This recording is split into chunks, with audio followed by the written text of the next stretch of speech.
Allahu Akbar. Alangkah terkejutnya J bila nampak makhluk-makhluk yang duduk dekat bangku panjang tu. Mereka berjubah hijau tapi bahagian muka tak nampak dengan jelas, macam ada kabus yang tutup muka mereka.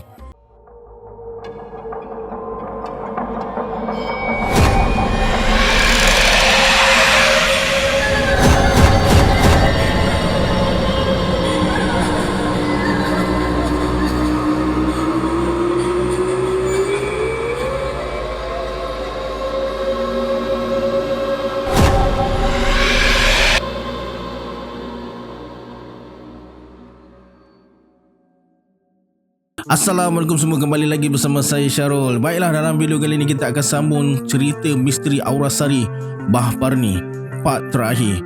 Sebelum tu, yang mana belum subscribe, sila subscribe sekarang dan tekan notification bell sekali.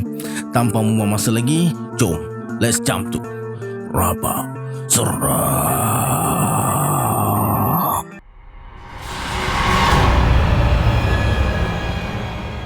Selesai menyampaikan amanat tu, mereka pun beredar dengan sekelip mata.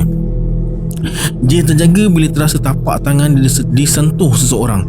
Alangkah terkejutnya J bila batu cincin kintan ada dekat tapak tangan dia.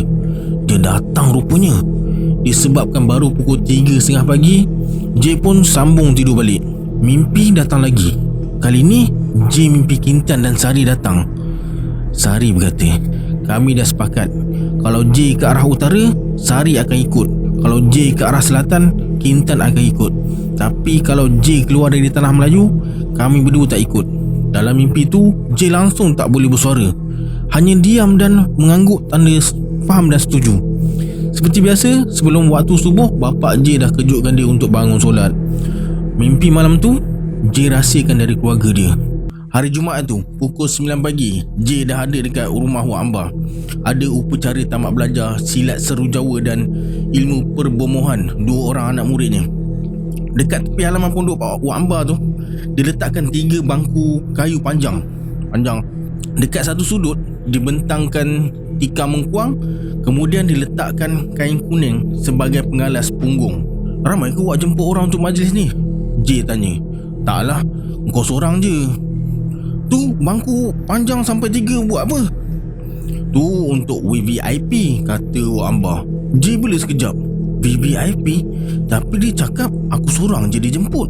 "Saja bergurau lah tu. Mesti ada kawan-kawan dia yang lain dijemput," kata J dalam hati. Tak lama kemudian, kedengaran bunyi motosikal. "Alamak, ketua kuda kepang dengan pembantu dia." Dia bagi salam dan bersalaman dengan mereka semua. Masa bersalaman dengan J tu, dia sengaja genggam kuat tangan J, tanda tak puas hati. J hanya tersenyum tawa. Kemudian J tengok Wak Amba duduk bersila sambil baca doa dan mentera yang J tak faham. Tak semena-mena, J terasa tiupan angin kuat yang datang dari kawasan belakang pondok Wak Amba.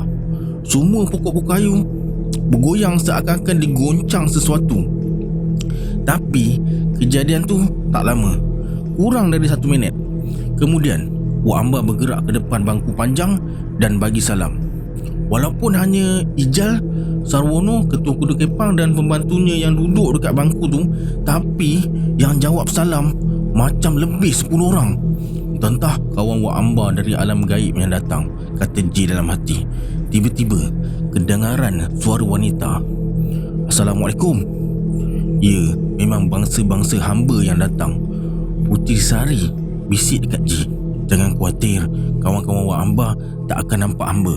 Ini kerana ilmu hamba lebih tinggi dari mereka. Hati-hati, ketua kuda kepang sepertinya nak berbuat sesuatu ke atas kamu." J perhatikan gerak-geri Wak Amba dengan penuh minat. Tiba-tiba Sari bersuara lagi. "Pejamkan mata kamu sekarang. Hamba akan tolong bukakan hijab kamu supaya kamu nampak rupa sebenar mereka." J pun pejam mata. "Kamu boleh buka mata sekarang." Allahu Akbar.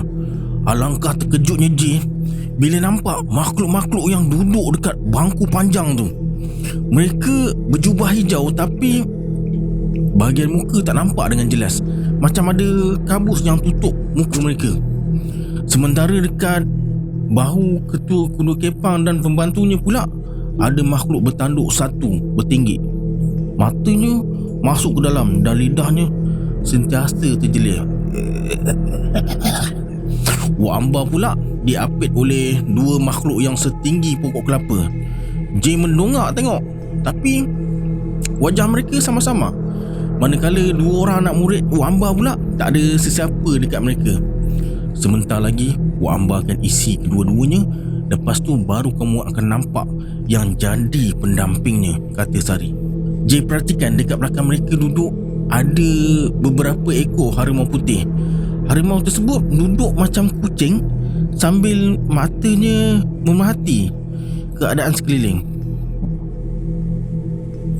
Kemudian Wak Amba panggil kedua-dua anak muridnya untuk duduk di atas kain kuning.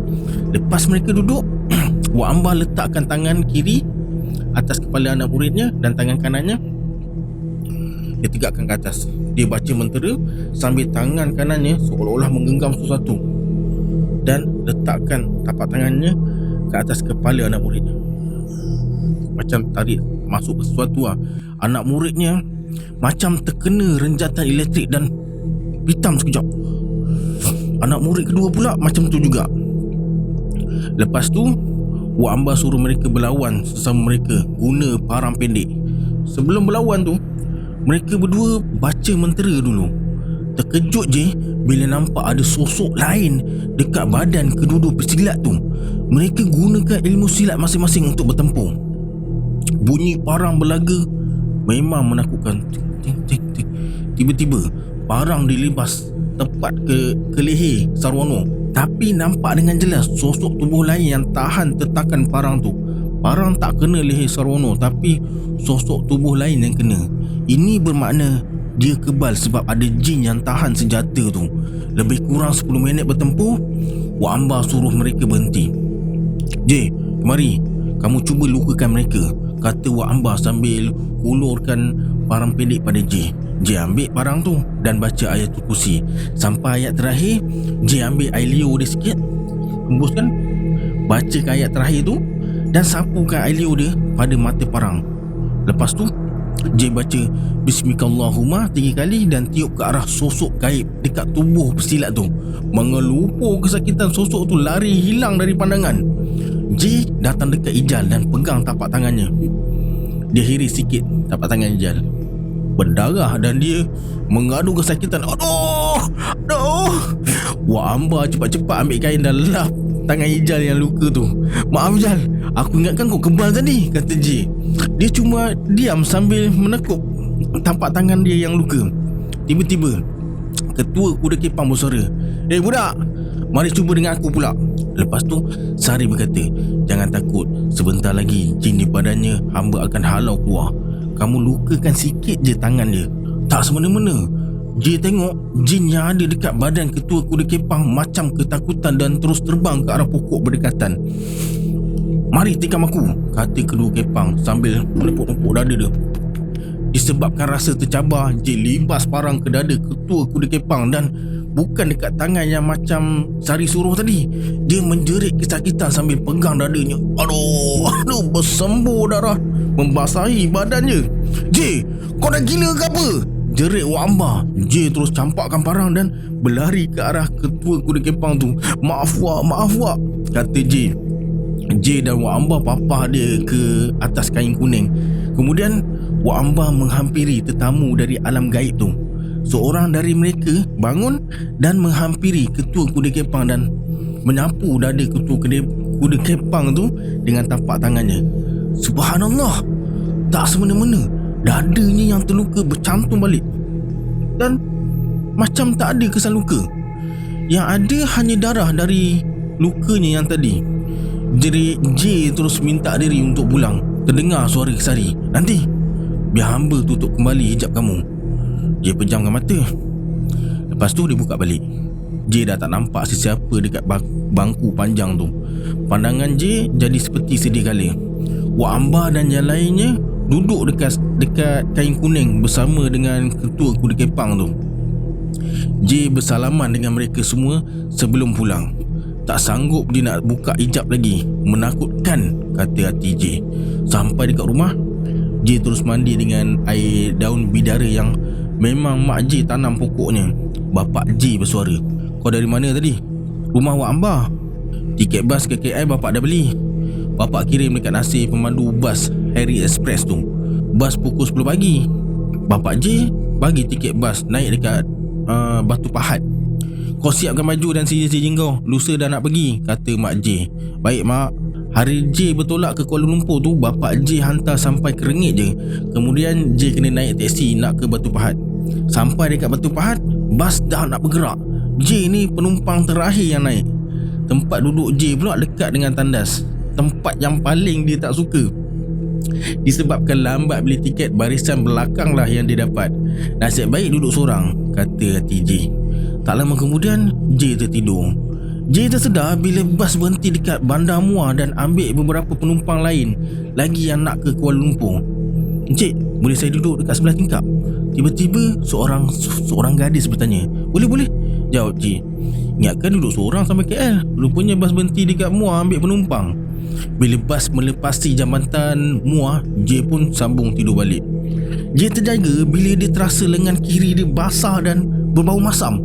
Rupa-rupanya gadis tu muntah dan terkena lengan kiri J. Maaf cik," katanya sambil lap lengan J dengan sapu tangan. J terus ke tandas dan cuci lengan dia dengan yang terkena muntah tu. Bau masam masih ada sebab lengan baju dia pun terkena muntah. Nak tukar baju tak boleh sebab beg ada dekat bahagian bawah bas kan. Akhirnya J buka kemeja dia dan pakai singlet je. Kemeja tu J masukkan dalam beg plastik yang berisi air kotak dan roti kelapa dibeli tadi. Gadis tu minta maaf berulang kali. Tak apa, saya maafkan," jawab J. Sampai dekat Pudu Raya, Abang J dah tunggu dekat tempat yang dijanjikan. Dia jemput J guna motor Honda Rider baru dia masa tu dia baru beli. Sampai dekat AU3 Taman Keramat, dah dekat nak maghrib. Lepas mandi, Abang J ajak keluar pergi makan. Pergi ke benteng lama Masjid India. Apa? Dia punya roti canai telur dia sedap weh. Besok rasa nak pergi lah. Sekarang dah terpacak dah hotel May Tower dekat situ. Abang J order tom yum, telur dadar dan sayur campur untuk 2 orang makan. Itulah kali pertama J makan tom yum. Walaupun dekat JB dah ada orang jual tom yum masa tu, lidah J ni lebih suka mi rebus Haji Wahid dan mi Bandung Muar. Lepas makan, Abang J ajak dia pergi ronda-ronda KL. Dari Masjid India ke Kampung Baru, terus ke Cokit sepanjang jalan Tunku Abdul Rahman tu sampai ke Dataran Merdeka dan Central Market. Barulah mereka balik ke AU3 Keramat. Sampai dekat Pasar Datuk Keramat, ada roadblock pula. Abang J bersuara, "Alamak J, roadblock lah." "Kenapa kalau ada roadblock? Aku lesen L je. Ni bawa kau salah." "Kau bawa je, InsyaAllah lepas." Kemudian J baca surah Yasin ayat 9 3 kali dan hembuskan ke arah pasukan polis dan berdoa kepada Allah supaya mereka tak perasan J. Masa ditahan, Abang J bagi lesen L. Alhamdulillah, pihak polis tak perasan J yang duduk dekat belakang. Sebaik saja mereka masuk ke rumah, Abang J tanya, "Kau baca apa tadi?" J beritahulah apa yang dia baca dan fadilat mengamalkan ayat tu. Abang J hanya mengangguk je dan faham dan nak jadikan amalan pula. Sebelum tidur, J gosok baju yang dia nak pakai untuk temu lega besok. Selepas pastikan sijil dan dokumen yang diperlukan siap, J pun masuk tidur. Pagi tu pukul 5 pagi J dah terbangun. Rumah bujang Abang J ni ada 4 orang yang tinggal, jadi mandi kena bergilir-gilir lah. Tepat pukul 7 pagi, J dan abang dia dah ke office Fekra dekat Jalan Bonus. Temu duga pukul 8.30 pagi. Disebabkan masih awal lagi, J sarapan dulu dekat restoran berhampiran. Tepat pukul 8 suku pagi, J dah ada dekat lobi pejabat Fekra tu. J tengok ada 6 orang lagi calon lain yang datang temu duga. Kemudian datang seorang kerani perempuan bagi mereka borang untuk diisi lah. Bila sampai dekat depan J, kerani tu cakap, "Macam pernah jumpa lah." "Pelanduk dua serupa kot," kata J sambil tersenyum. Dia pun tersenyum sekali. Masa nak bagi borang yang dia siap tu balik, J bersuara, "Awak lah yang muntah dekat lengan saya semalam." "Ya Allah, malunya." "Minta maaf ya encik," kata dia sambil tutup muka. J hanya tersenyum dan kembali ke tempat duduk dia semula. Lepas tu, J baca surah Yusuf ayat 4 mula dari inni ra'aitu sampai sajidin dan doa Allahumma layyil qalbahu kama layan talil daudal hadid, lalu dihembuskan ke tapak tangan dan sapu ke muka 3 kali. Doa supaya Allah buka dan melembutkan hati penemu duga supaya ambil J bekerja. Alhamdulillah, masa temu duga tu J dapat jawab semua soalan dengan baik. Masa keluar pintu untuk pulang, J ditahan kerani perempuan tadi. Dia bersuara, "Encik, saya nak bayar ganti rugi encik kena muntah saya semalam." Tak apa, saya dah maafkan dan tak nak duit tu. Macam ni, kalau encik tak keberatan, saya nak belanja encik makan dekat Roastery Yasin depan tu. J yang memang dah lapar bersetuju dengan cadangan dia. Masa makan tu, dia bercerita tentang dirinya. "Nama saya Shima, kerja dekat sini baru setahun. Semalam tu saya balik kampung ada kenduri arwah." "Arwah siapa?" "Arwah mak dengan ayah. Anak yatim piatu rupanya," bisik hati J. Sebelum balik ke pejabat semula, dia bagi business card pada J. Tertulis Sarimah at Shima binti Osman, situ usaha peribadi. Orang kuat fekra ni. Harap-harap dia lobby nama aku, kata J dalam hati. Lepas makan, J terus ke Pudu Raya nak beli tiket balik Benut malam tu juga. Alhamdulillah, ada tiket pukul 11.30 malam naik bas Hosni Express. Sebelum Zuhur, J dah sampai rumah dekat Keramat. Dia kemaskan semua barang-barang dan pakaian dia. Malam tu, abang J hantar ke Pudu Raya. Tepat jam 11.30 malam, bas bergerak keluar dari Pudu Raya. J beritahu pemandu bas yang dia nak turun dekat Pekan Tampuk sebab dekat dengan rumah dia berbanding dengan Pekan Benut. Bas dijadualkan tiba di Benut pada pukul 5 pagi. Duduk tak sampai 10 minit, J dah terlelap. Dia tersedar bila bas berhenti dekat Parit Jawa Muar. J turun minum dan makan kejap. Masa tu dah pukul 3 pagi. Masa J tengah makan tu, ada seorang lelaki tua masuk kat restoran tu lah, berbaju Melayu dan berkopiah. Duduk dekat depan J selang satu meja. Dia order pau dengan susu panas. Dekat tangan dia pula ada seutas tasbih. Dia tersenyum sambil angkat tangan pada J. Mereka berbalas senyuman. Terlihat lah keikhlasan dalam senyuman dia tu. Masa J nak ke kaunter nak bayar lah, tokek restoran kata yang bil J dah dibayar oleh seorang pakcik. J pandang tempat duduk dia. Pakcik tu dah tak ada. Bila masa dia pergi kaunter? Siapa dia ni? Semoga pakcik tu diberi kesihatan yang baik dan dimurahkan rezeki, doa J dalam hati. Naik je bas, J terus sambung tidur. J tidur lena sampai bas berhenti dekat Pekan Benut. Bila tersedar, J terkejut lah sebab J dah terlepas dekat Pekan Tampuk tu. J tanya kepada pemandu kenapa tak berhenti dekat Pekan Tampuk. "Sorry bro, kau nak turun Pekan Tampuk tapi kau tak bangun datang kat depan ingatkan aku. Aku pun terlupa," kata dia. "Baru pukul 4.30 pagi dah sampai dekat Pekan Benut. Patutnya pukul 5 kan. Bas laju pagi ni," kata J dalam hati. Penumpang lain dah dijemput ahli keluarga masing-masing. J terpaksa tunggu sampai pukul 7 pagi baru ada bas. Dia pun merayau lah dekat sekitar perhentian bas Benut sambil cari tempat yang selesa untuk baring. Tiba-tiba ada cahaya lampu suluh tempat tepat kat muka dia. "Rezeki pagi Selasa betul lah. Aku cari kau dah 3 hari dekat kampung. Kau tak ada. Budak-budak bola kata kau pergi KL." J tak cam wajahnya, tapi suara macam ketua kuda kepang. Lelaki tu bersuara lagi, "Pagi ni kau jadi lauk anak kuala lah." "Tak boleh jadi ni, diorang berempat," kata J. J mengundur sambil keluarkan batu cincin sari. "Ya Allah, kirimkan aku bantuan melalui sari. Ampunkan aku ya Allah," bisik hati J. Sampai dekat satu tiang, J berhenti lalu bacakan Al-Fatihah dan panggil Sari Hadi. "Belasah dia, tapi jangan sampai mati," kata ketua kuda kepang tu. Seorang asli laut mara dan terus serang J. J mengelak ke kiri dan mengilas tangannya lalu buat sapuan kiri. Bam! Dia jatuh dan J terus pijak perutnya. Melihat kawannya tewas, seorang lagi datang dengan kerusi kayu. Belum sempat dia nak pukul J, dia dah terpelanting ke belakang macam terkena tendangan yang cukup padu kat badan. Sari datang ni, tiba-tiba je terfikir macam tu. Kali ni mereka keluarkan senjata tajam. Cuma tak tahu sama ada parang pendek atau pisau. Mereka kepung J. Tiba-tiba terdengar suara. Biarkan mereka mara. Hamba akan jadi perisai. Selepas ni mereka takkan berani ganggu kamu lagi. Tak perlu elak. Biarkan parang tu hinggap ke tubuh kamu. J pun cuak jugalah. Buatnya tak kebal, mati. J tunggu mereka serang. Sambil tu J baca lakut ja'akum 3 kali dan bismillahirrahmanirrahim ma'asmi syad'un fil ardi wa la fis sama'i wa huwa sami'ul alim 3 kali dan bismillahirrahmanirrahim. Ketua kuda kepang libas parahnya. J tahan dengan tangan kiri.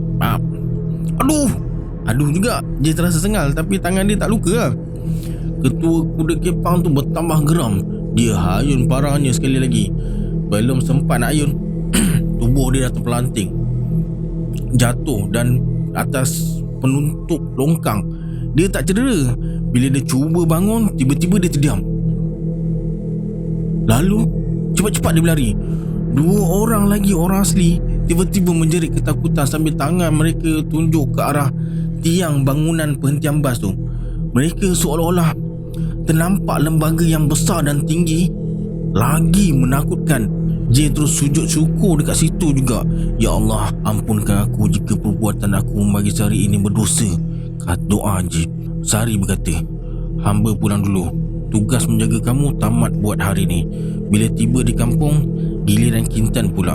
Assalamualaikum. J jawab salam dan ucapkan terima kasih. Lebih kurang pukul 7 pagi, J balik ke kampung naik kereta private sapu Haji Dumpak, orang Bugis Parit Sayang, Benut. Haji Dumpak bertanya, siapa perempuan naik kuda putih tadi? Mana ada tu Haji? Saya seorang. Pakcik ni umur dah dekat 60, lebih dulu makan garam. J kata dia nampak perempuan berkuda putih. Perhatikan J sampai dia masuk ke dalam keretanya. Mungkin hijab dia terbuka, kata hati J. Kemudian Haji Dumpak bertanya lagi, kau duduk mana dan anak siapa? Bila J bagi tahu tempat tinggal dan siapa bapa dia, Haji Dumpak terkejut dan tersenyum. Patutlah. Haji Dumpak cakap datuk nenek J dekat Parit Sulong dulu ikut berjuang dengan Kiai Saleh menentang komunis. Macam-macam dia cerita tentang kehebatan pendekar-pendekar Melayu masa tu. Sampai dekat depan rumah, Haji Dumpak kata tak payah-payah. Dia suruh J kirim salam dekat bapak dia. Kata Haji Dumpak ahli wali suci. Dia kenal lah. InsyaAllah, jawab J. Masuk je rumah, J terus bagi tahu tentang Haji Dumpak pada bapak dia. Orang hebat tu, Kasyaf. Pendek je jawapan bapak dia. Bapak J tak nak cerita bila J tanya tentang Haji Dumpak. Kau tak payah sibuk hal orang, katanya. Seminggu selepas tu, J dapat panggilan telefon dari pejabat Felkra. Dia diterima kerja sebagai kerani dengan gaji RM450 sebulan. Betul sangkaan J, Sarima gunakan pengaruhnya untuk dia diterima kerja. Tapi mungkin bukan rezeki J kerja government ni. Dia berhenti kerja lepas 3 bulan. J tak boleh kerja hari-hari menghadap kertas je. Tak suka gosok baju dan seluar. Kesian Shima. Susah-susah dia pujuk pihak pengurusan, tapi J hampakan dia. Akhirnya J kerja dekat restoran nelayan Titi Wangsa. Dekat situlah dia kerja dapur pertama di Malaysia setelah 3 tahun bekerja dapur dekat Kranji Loop, Singapura.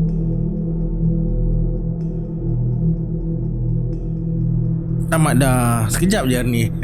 Okey, lepas ni saya akan kongsikan cerita Bukit Botak pula. Lepas tu bilik 205. Bagi habis cepat-cepat cerita Abang J ni.